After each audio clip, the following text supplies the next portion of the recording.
Hello everyone, I am Ifra, hope you are doing well. तो start करते हैं आज का टॉपिक। आज हम पढ़ने वाले हैं जीएसटी में रिटर्न्स का टॉपिक पढ़ रहे थे कि रिटर्न्स क्या होती हैं, कौन कौन सी होती हैं। ऐसे मैंने ओवरव्यू दिया था कि कौन कौन सी रिटर्न्स होती है, बट हमने डिटेल में क्या देखा था कि जो टर्म होती है रिटर्न्स वो क्या होती है, एक टैक्स पेयर उससे क्या समझ सकता है। तो आपको मैं रिवाइज करा देती हूँ इन शॉर्ट की रिटर्न जो होती है आप उसको ये मान सकते हैं कि एक ऐसा डॉक्यूमेंट होता है जिसमें इंफॉर्मेशन हमें फिल करनी होती है। हमें मतलब कि एक टैक्स पेयर को इंफॉर्मेशन जो है फिल करनी होती है किससे रिलेटेड, बिजनेस में जितनी भी एक्टिविटीज हुई हैं, जो कैरी आउट एक्टिविटीज की गई हैं बाया किसी भी टैक्सेबल पर्सन, मतलब जो जीएसटी में रजिस्टर्ड है, but with in a prescribe time period. Her return का क्या होता है, कुछ ना कुछ टाइम पीरियड होता है और उनकी जो है कुछ लास्ट मतलब कि ये बोल सकते हैं ड्यू डेट होती है हर रिटर्न की। तो वो तो लास्ट में पढ़ेंगे। अभी ये वाला टॉपिक कंप्लीट करके कि कौन सी रिटर्न का क्या मतलब होता है, क्या डिस्क्रिप्शन होता है, किसके थ्रू फाइल की जाती है और कब फाइल की जाती है।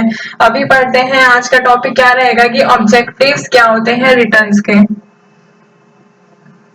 तो ऑब्जेक्टिव्स की बात करें तो काफी सारे ऑब्जेक्टिव्स हैं।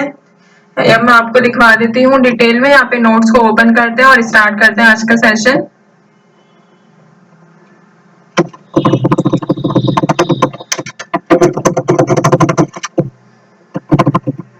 यहाँ पे हेडिंग लिखेंगे ऑब्जेक्टिव्स ऑफ रिटर्न्स। तो ऑब्जेक्टिव एक एक करके देखेंगे। फर्स्ट क्या है कि एक्यूरेट टैक्स कैलकुलेशन होता है। तो यहाँ पे मैं लिखते जाऊंगी और एक्सप्लेन करते जाएंगे। Accurate tax calculation. तो एक्यूरेट टैक्स कैलकुलेशन का मतलब क्या है, ये इंश्योर करता है कि करेक्ट टैक्स कैलकुलेशन हुई है या नहीं हुई है, और पेमेंट कितनी है टैक्स की वो भी ये इंश्योर करता है। तो बोल सकते हैं कि ये बिल्कुल एक्यूरेटली जो है टैक्स की जितनी भी कैलकुलेशन होती है, पेमेंट की जितनी भी कैलकुलेशन होती है, क्योंकि जब हम जीएसटी फाइल करते हैं तो हमें पता होता है कि इतना टैक्स जो है हमें पे करना है, तो वो टैक्स की जो कैलकुलेशन होता है ये कैलकुलेट कर देता है, रिटर्न्स में कैलकुलेट हो जाती है। आगे देखते हैं ट्रांसपेरेंट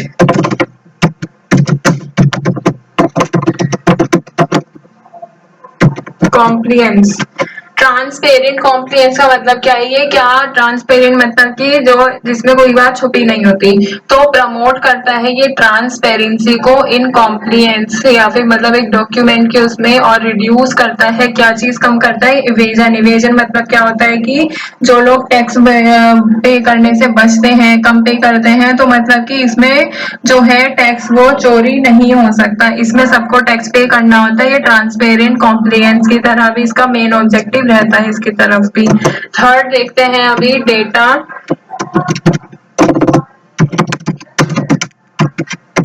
एनालिटिक्स। तो डेटा एनालिटिक्स से क्या मतलब है कि ये प्रोवाइड करता है क्या डेटा, किसके लिए, एनालिटिक्स के लिए, टू आइडेंटिफाई ट्रेंड और पैटर्न्स। एनालिटिक्स का मतलब क्या बेसिक अगर मैं आपको समझाऊं इसमें कि आइडेंटिफाई करता है कि अभी क्या चल रहा है। तो डेटा एनालिटिक्स से क्या मतलब है, ये प्रोवाइड करता है डेटा एनालिटिक्स के लिए कि आइडेंटिफाई कर सके कि क्या ट्रेंड चल रहा है, क्या पैटर्न चल रहा है डेटा का, ये सारी चीजें मतलब डेटा पे बोल सकते हैं कि देखता है, उसको एनालाइज करता है। फिर यहाँ पे देखते हैं input tax credit verification. Input tax credit verification से क्या है, इसका मतलब इसमें कैसा ऑब्जेक्टिव होगा इसका कि ये वेरीफाई करता है आईटीसी। आईटीसी इसकी short form input tax credit को। तो ये वेरीफाई किसको करता है, इनपुट टैक्स क्रेडिट को वेरीफाई करता है, जो कि क्लेम कर सकते हैं, मतलब जितना वेरीफाई सॉरी जितना आईटीसी क्लेम किया गया है उसमें मतलब ये फ्रॉड होने से बचाता है कि इतना ही आईटीसी जो है इन्हें क्लेम कर सकते हैं, इससे ज्यादा नहीं कर सकते। तो इससे क्या होगा कि लोग जो है एक्स्ट्रा अमाउंट जो है क्लेम नहीं कर सकते और ये फ्रॉड होने से बचाएगा। अब देखते हैं यहाँ पे फिफ्थ वाला tax payer profile. Tax payer profile से क्या मतलब है? ये एक कॉम्प्रिहेंसिव मतलब कि डिटेल टैक्स पेयर प्रोफाइल इसमें होता है रिटर्न्स में, कि टैक्स पेयर कौन है, कहाँ से है, क्या काम करता है, कब से बिजनेस चल रहा है, कितना रिटर्न वो सॉरी कितना टैक्स उसने पे कर दिया है, कितना रह गया है, कितना आईटीसी क्लेम कर सकता है, वो ये सारी चीजें जो है मतलब आप देख सकते हैं कि अगर आप रिटर्न देखेंगे ओपन करेंगे तो उसमें टैक्स पेयर की बिल्कुल डिटेल प्रोफाइल जो है वहां पे शो हो जाएगी, मतलब उनकी इंफॉर्मेशन। 6 देखते हैं अभी रेवेन्यू कलेक्शन। तो रेवेन्यू कलेक्शन में क्या है? रेवेन्यू क्या होता है कि बिजनेस में जितनी भी अर्निंग्स होती हैं बट अभी कुछ भी जो है लेस नहीं हुआ होता उसमें से टोटल अर्निंग्स देखते हैं रेवेन्यू। तो रेवेन्यू कलेक्शन में क्या है कि फैसिलिटेट मतलब कि ये प्रोवाइड करता है रेवेन्यू कलेक्शन, और उसको मतलब कि बिजनेस में कितना जो है रेवेन्यू कलेक्ट हुआ है और कितना जो है उसको सेटल कर सकते हैं, उसकी सेटलमेंट भी ये एक तरह से देख ही लेता है। तो उसका रिटर्न्स का ऑब्जेक्टिव क्या रहता है कि रेवेन्यू को कलेक्ट करना। 7 देखते हैं रिफंड प्रोसेसिंग। रिफंड प्रोसेसिंग में क्या है कि जो प्रोसेस क्या प्रोसेस करता है रिफंड्स को, कि कितना रिफंड है, किसका रिफंड है, इससे ज्यादा तो नहीं है, इससे कम तो नहीं है, क्यों है, रीजन क्या है रिफंड होने का। तो ये क्या है कि सारा जितना भी प्रोसेस होता है रिफंड्स का उनको एफिशिएंटली बहुत ज्यादा ये प्रोसेस करता है। 8 देखते हैं यहाँ पे ऑडिट ट्रायल। ऑडिट ट्रायल देखिए यहाँ पे पूरे 8 जो है यहाँ पे ऑब्जेक्टिव्स हो गए हैं, रिटर्न्स के ऑब्जेक्टिव पढ़ रहे हैं। ऑडिट ट्रायल में मतलब कि ये क्रिएट करता है बनाता है ऑडिट ट्रायल को, किस लिए? ट्रैक करने के लिए ट्रांजेक्शन को। तो मैं यहाँ पे लिख भी देती हूँ फॉर ट्रैक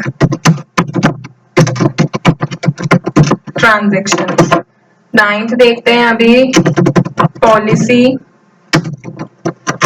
मेकिंग हो गया। तो पॉलिसी मेकिंग मतलब पॉलिसी बनाता है ये जो रिटर्न्स होते हैं। तो इसमें क्या है कि इन्फॉर्म करता है पॉलिसी डिसीजन को, किससे? डेटा मतलब डेटा के अकॉर्डिंग जो है पॉलिसी ये क्रिएट करता है। रिटर्न्स में पॉलिसीज आपको दी गई होती है कुछ कि आप यही कर सकते हैं, इससे अलग ये नहीं फिल कर सकते, तो ऐसे ही इसमें कहा गया है। तो ये तो हो गए मेन तरह के जितने ऑब्जेक्टिव्स होते हैं किसी भी रिटर्न के। अब बताती हूँ क्या होता है कि, और अगर मैं इनसे अलग जो ऑब्जेक्टिव्स होते हैं क्या होता है कि एक मीडियम होता है ट्रांसफर करने का इंफॉर्मेशन को, किसको इंफॉर्मेशन ट्रांसफर करनी होगी? टैक्स एडमिनिस्ट्रेशन को। तो यहाँ पे मैं लिख देती हूँ ये भी इसी में ऐड करके, मीडियम टू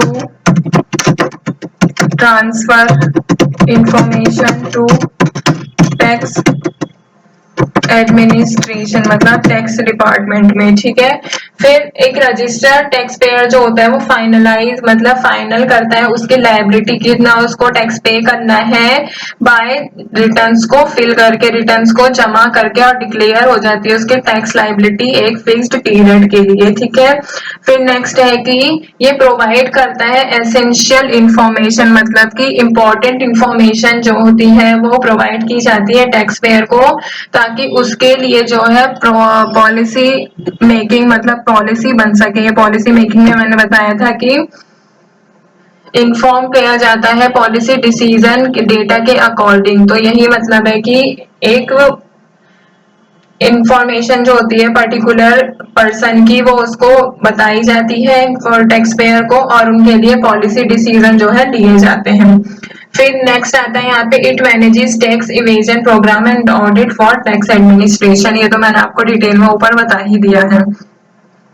तो हर रजिस्टर्ड पर्सन जो होता है जीएसटी में उन्हें रिटर्न्स फाइल करनी ही होती है। रिटर्न जो है फाइल की जाती है किसी भी रजिस्टर्ड पर्सन के थ्रू मंथली और क्वार्टरली बेसिस पे, कि या तो आप हर महीने फाइल कर सकते हैं रिटर्न या फिर आप क्वार्टरली। क्वार्टरली कौन फाइल करता है? कंपोजिशन स्कीम वाले।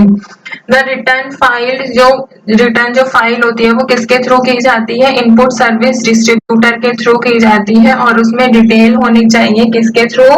वो सॉरी किसके रिगार्डिंग डिटेल होनी चाहिए, क्रेडिट डिस्ट्रीब्यूशन के रिगार्डिंग जो है डिटेल होनी चाहिए किसी स्पेसिफिक मंथ के लिए।